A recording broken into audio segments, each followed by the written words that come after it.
today we're talking about transformation. At that time, it was, okay, if you don't believe in Jesus and you don't believe that he is the Son of God and that he died for your sin, then you're going to go to hell.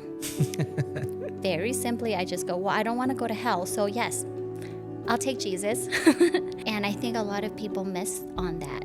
Because we do go through a transformation that happens when we start believing in Jesus and we start looking at these benefits. Like I think about the biggest benefit I've had is he's completely transformed my life, right? Spiritual, emotional, physical, in every which way. There's just so much more. Hi guys, welcome to another episode of Pillay Place, our home where we talk about faith, family, and finance. I'm really excited to have you guys here today because today we're talking about transformation. Where do you want to start, babe? Let's start with you. You dug into my past in the last one. I guess what brought you to faith? I didn't grow up in a Christian home per se. My dad was Buddhist. My mom was Catholic, and my sister was dating a guy that was going to a Christian church, and she couldn't really go anywhere without me with her. So he took her to church and then took me. And so I knew of Jesus probably around middle school, 8th, 9th grade or something. And at that time, it was, okay, if you don't believe in Jesus and you don't believe that he is the Son of God and that he died for your sin, then you're going to go to hell. Right? Like that was the message. And Yes. so very simply, I just go, well, I don't want to go to hell. So yes, I'll take Jesus. And I'd rather believe that there is a God and that he's Jesus than to die and find out that there is a God and Jesus. It just sounds like it would be too late. That was my logic. And so then I was going to church for a couple of years, and then I moved and actually didn't go back to church until we started dating. Yeah. And got serious. So back maybe in my mid-20s. Yeah. So probably 14 to mid-20s. I didn't really attend church regularly. Yeah, I mean, it's profoundly simple, what you're saying, but it almost is, it's like you don't want it to be too late to find the truth out. No, you don't, because you never know when your last day really will be. I mean, I was young at the time. Yeah. But my revelation of God now is so much more deeper and so much more meaningful than when I was 14, 15. It was, I think back then it was more of, follow these rules or the 10 Commandments, and you don't do it perfectly and that's okay. But if you die, you're gonna, still make it to heaven. Yeah. But then now I see that I actually don't have to do life alone. Yeah. I don't have to rely on myself. I can rely on someone so much more powerful and higher than I am. So let me just separate this because this is important, I think. What you're really saying is it's not just about, okay, where do I end up after death? It almost feels like you're saying there's something more to this faith thing. Mm-hmm. There's more to Jesus that we follow. Yes. Can you expound on that? Well, I think it's, first of all, you have to have a relationship with God. It's not just, I think you'll still be saved if you believe that Jesus is Lord, and you'll still be saved. But you kind of don't get the benefits of having him, of living with him here and now. Yeah. And I think a lot of people miss on that. Yeah. Like they're like, okay, I'm a good human being. I go to church twice a year, Easter and Christmas. I believe in God, and that's it. And I don't think anything is wrong with that. I mean, surely I'm not the judge, but there's just so much more. Yeah. There's so much more. You can have those benefits now. You can have it here. Yeah, there's this. We've talked about this a few times before, but there's this picture of a man going to a buffet and not realizing the whole buffet is paid for in one entry, and he's trying to buy meals a la carte, right? But the reality is like everything is paid for, everything is available. The second you believe. The second you believe, Yeah. yeah. So I think you're kind of leading up to this point of transformation, right? Because we do go through a transformation that happens when we start believing in Jesus and we start looking at these benefits. Like I think about the biggest benefit I've had is he's completely transformed my life, right? Spiritual, emotional, physical, in every which way. Yeah, and yours was a real quick transformation, almost overnight in a very radical way, Yeah. right? And for me, it was very slow. It kind of like evolved, Right. and it grew steady and slow and deeper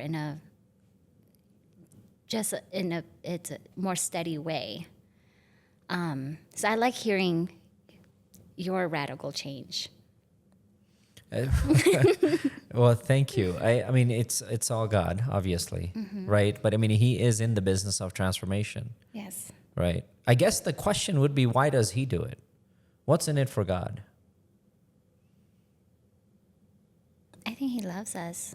Yeah. It's all out of love. But you know what I notice, and maybe you can share this too, is what do you think was our biggest change? Like, I have a friend who called me a backsliding Christian, Yeah. which is true at that time, right? And because I partied a lot, never got into drugs though, but I did party a lot and, lived that life. And the biggest change when we as individual and as a couple to really live for him was, I think, the way we think, like cognitively, it was different. Like our ways of thinking was not there anymore when we decided to live for him. Yeah. What was the change for you? Well, for me, it was transformation, right? And we've talked a little bit about this. I mean, the human brain is very powerful, right? We have the ability to develop neural pathways. You've talked about this, right? And those pathways is simply just new thoughts, right? Unfortunately, and this is another of God's why. Yes, he loves us enough. But the biggest reason why he's in the business of transformation, and you saying that I've been transformed quite a bit, and that's true, is because we are in this sin world, born in sin nature, right? We are born. This is why evil exists today, right? This is why there's murders, rapes, and all these other bad things that you see out there. It's not God's plan to have these things. That was a fall of man. Man invited this sin into the world. But him being the creator, the divine creator, who we call our Father, right? And Father really means the principal thing, which is really pointing to the divine creator. He is in the business of, okay, if my children messed up, kind of like how my kids would mess up, it would be my business, because I love them so much, to take them out of that problem. Yeah. Right? And that's why I believe he does it. And then more importantly, you talked about relationship earlier. Like, he gets to be in a relationship with us. See, we could be believers of Jesus, and that's great. That's awesome. But in a relationship with him, you truly get transformed, because who you hang out with is who you become like. Yeah. And the Bible says that we are created in his image. So when we hang out with him, we become more like the image of the human being that he created us to be. So, do you think that, like, I'm just thinking of our friends from decades ago, Yeah. right? How do you think they would view us now or like see that transformation? Because I have friends that I haven't talked to, but I still would think, oh my gosh, this guy is a dad now? Like, how, man, Yes. he was getting high. I like walked into him and this girl in the bathroom at a party. Like, now he's married Yeah. with a child. Like, that's my image of this friend, or is obviously different Yeah. than who he has become. Yeah. And what was that transformation for you, that change? Like, how would you view yourself now versus before? So the biggest thing for me that changed, like if you really think about what was that one piece that's very evident for me, is that the struggle was over inside of me. Yeah. Right? Like, do I go through similar problems as others do? Of course, right? And I don't go through the same problems I used to go through. Like, there's no like addiction issues like I did 15 years ago, right? But I sometimes, you know, have challenges and problems with people. You know, people make me upset all the time, right? Like, there are things that, you know, we go through as a family. There's sometimes financial issues that we have to face, right? And or people get sick or whatever, right? I have realized that the biggest change when I go through struggles is that I am no longer in that struggle. Like, that struggle is not a part of me, right? I have so much peace, and Jesus is known as the Prince of Peace. Yeah. Right? And it becomes so evident that he is in my life, right? Other than that, I mean, of course, there's so many transformations. I mean, one of the biggest ones is we've become, in the outside view, we are very successful, right? In business, in finances, and things like that. You know, but I just feel those are one of the benefits. That's part of the buffet when you walk in, is that this is inclusive because this was already part of his perfect plan before sin entered the world. So that, like, those things, I don't shortchange it, but I also don't make it too monumental, because I feel like it's just part of the plan. It's like when you're walking with him, this is part of it. But we are still in this world that is filled with sin and evil and problems. And I love the fact that he makes it his personal business to walk you through it. Yeah, I agree. I think it's like when there are challenges now, we're not alone in it. Yeah. That he is there to give us the guidance and the wisdom if we seek for it. And I Right. think that's the difference. It's like this mindset of, I need to figure this out on my own. Yeah. And I'm the only one that can fix it. Right. And it's very worldly in that way. And it can get it's a lot of pressure on you. Yep. It's a lot of,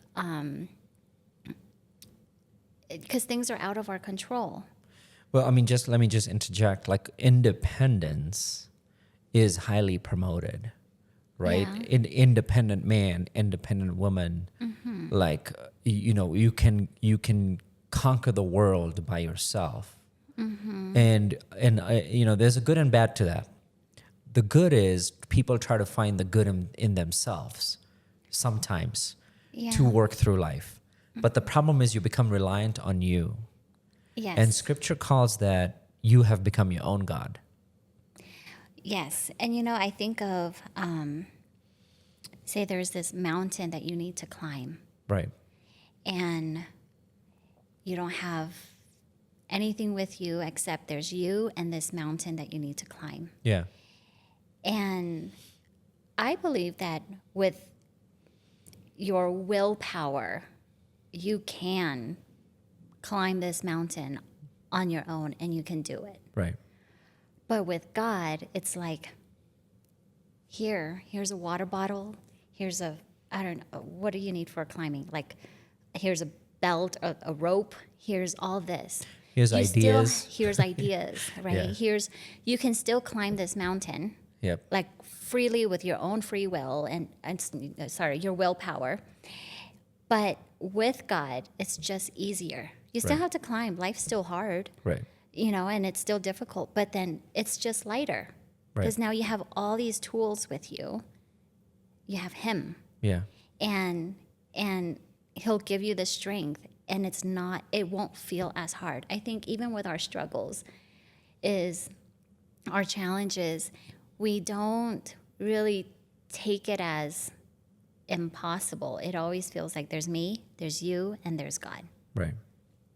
Yeah, it is. against the problem. What you're really talking about is an active choice of choosing him, right? And it's like a relationship. It's like if you're dating and you don't call the person you're dating for a week, right? It's going to be hard to develop that relationship, right? But if you are talking to that person every day, you can get closer and get to know that person a lot better. Yeah. I do want to flip something about willpower on its head, though. One of the things that I had to learn the hard way in my journey with God was this idea that, like we sometimes think that my willpower, my choice, right? And yes, it is true that it's our choice because he created us that way. Yeah. But reality is we wouldn't have our abilities, our hands, our feet, our mind, our brain without him giving us that life. Yeah. Right? He created us, right? And sometimes I forget in the book of Deuteronomy in the Bible, it says in chapter 28, it says that I have given you the ability to go do everything that you need to go do, right? And he lays a path ahead of us. Now we could try to do it ourselves, and it sometimes gets very, very difficult, right? But And I think there's a lot of like non-believers or even believers who just do it their way right, and it works for them. Like it's fine. But just imagine the amount of effort like that they have to do because I guess a plus of that is they can say, or you can say like, I did it. Like Right. I did this. yeah, But that's lonely. right, Like you don't have to be alone in this. Right. You don't have to do it by yourself. yeah. And when sin first came in the world, God created the tree of life. There was the tree of the knowledge of good and evil, which caused sin. But then there was this also a tree of life, and we were connected to the tree of life. And Adam's perfect place, the first human being, right? His beautiful wife Eve, right? Because she was perfect for him.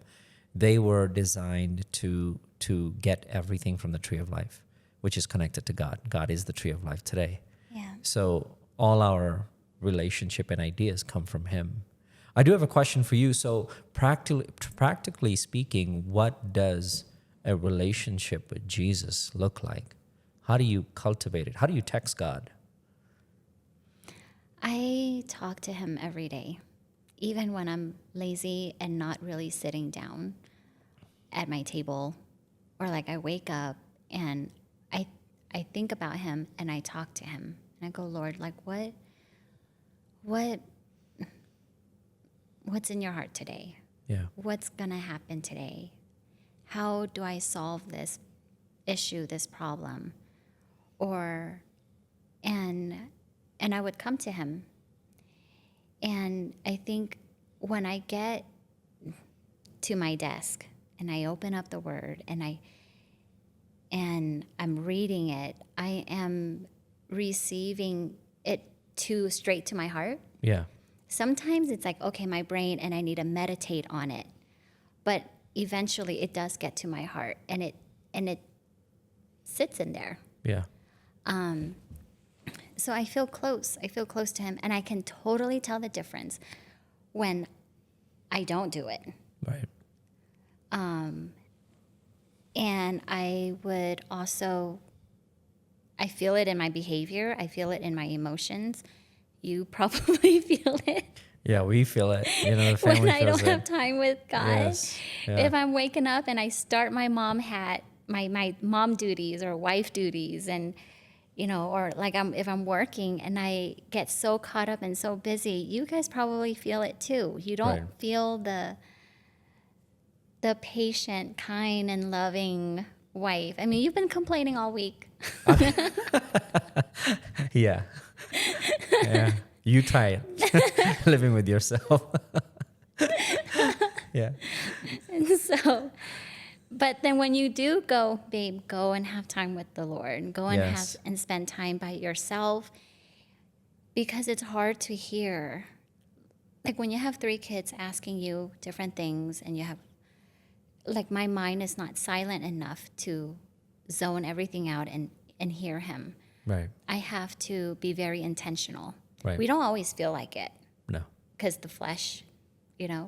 the flesh much rather Yeah. not do that. But it has to be very intentional. Well, people may not know what flesh means. Flesh and blood. So flesh is basically our own thoughts, really our own ideas, right? And what she's talking about is something the Bible calls in Romans 12:2. Romans is a book in the Bible, chapter 12, verse 2. It talks about if you renew your mind, you can be transformed into God's perfect way, what God sees in you.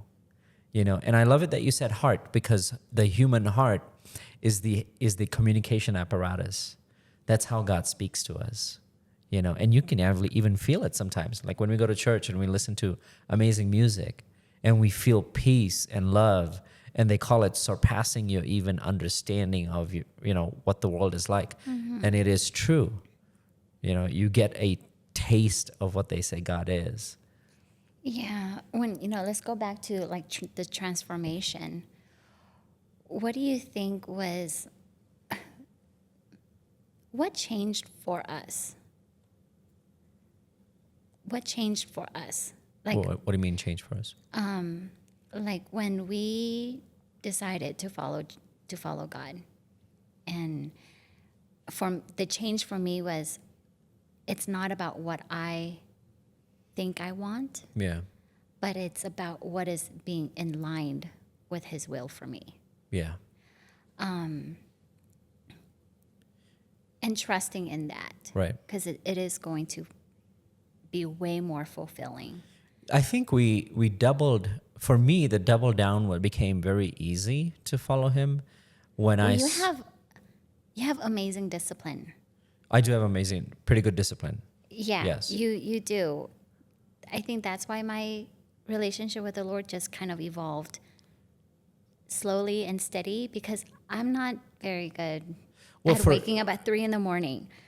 Okay. Well, I'm very logical, right? So I had that big miraculous encounter with Jesus, and that I couldn't explain that. That was like I was looking for this evidence that He is God, and I got it. So I'm like, okay, fine, I will follow you. Yeah. But now I needed to know who this Jesus was, and that's where my really followership started.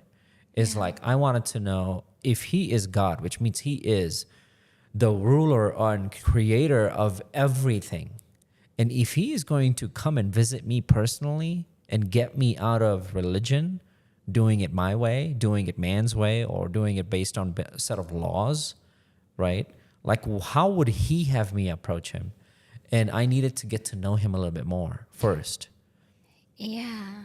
So was at the time when you said, okay, I am going to give my life to God, and you don't know who He really is other than He is God, Right. what made what made you take that chance?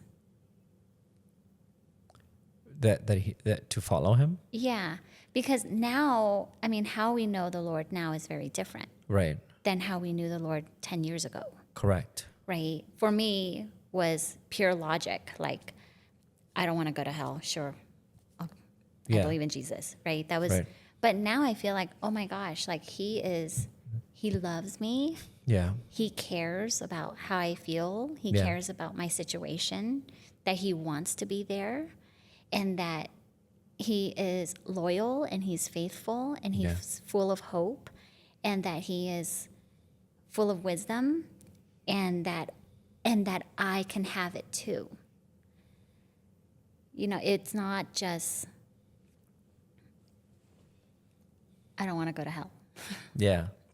Yeah, no, there's, you're pointing to the benefits piece, but for me, it was really the evidence. I had evidence that he is God. That's right. That's it. I wanted to know the truth. That was good enough for you. That was good enough for me, right? And then I wanted to get to know him more. At least the truth, like it was the truth that set you free. Correct. For me, it was fear. It's like, I don't want to go to hell. Yeah. Yeah. Yeah. And scripture says truth makes you free. And reality is, if he created us from the beginning, so he made us to be free from the beginning, have free will, free choice. Yeah. So sin kind of screwed that up. But when you believe him again, it's almost as if you get to have a fresh beginning. And that's what born again means. Born again means you get to live this journey again with God, hand in hand, connected to him. Okay, so I think that what's awesome about God is that he's a gentleman, right? He's not going to force you. And your walk with the Lord can look radical, like you. Yeah. Or your walk with the Lord can be very steady and stable. But to keep moving closer to him is the key. Right. And I don't think there's any judgment there. He gives you a choice in your destination. Yeah. Thank you for listening in today as we talk about transformation. If you find this podcast helpful, please share it with someone you know. And we look forward to seeing you again in our next episode at the Pillay Place. Thank you. And please subscribe.